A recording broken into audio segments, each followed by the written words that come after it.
প্রথমত আমি একজন যুবক, তোমরা আমাকে বুড়া কখনো মনে করবো না। বুড়া বুড়া ভাব যদি এসে যায় তাইলে আর কাজ করা যাবে না।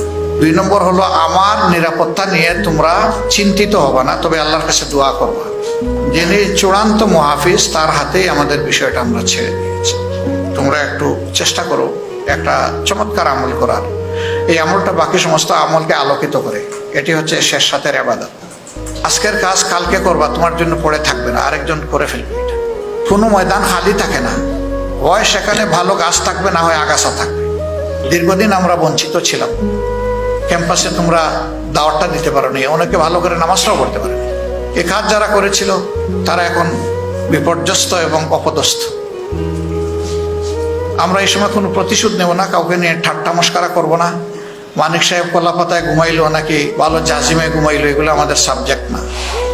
মাঝে মাঝে আমি এগুলো দেখি, তোমাদের পক্ষ থেকে হয়ে যায়, এটা আসলে আল্লাহর দরবারে পছন্দনীয় বলে আমি মনে করি না। কোনো মানুষই বিপদে পড়ছে তাকে নিয়ে টিস করা ঠিক না। পরে আল্লাহর হাতে সাপোর্ট করে দাও, সংশোধনের সুযোগ তাকে সেটা করে দাও, না তাকে চুপ করো।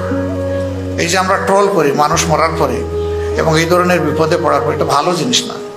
তুমি আরেকজনকে অপমান করবা, সেটা তোমার দিকে ফিরে আসবে। মুমিন তো সেই যে তার ভাইকে ক্ষমা করে দেয়। রাতে ঘুমাবার আগে বলে, আল্লাহ আমি তোমার গোলামকে ক্ষমা করে দিলাম।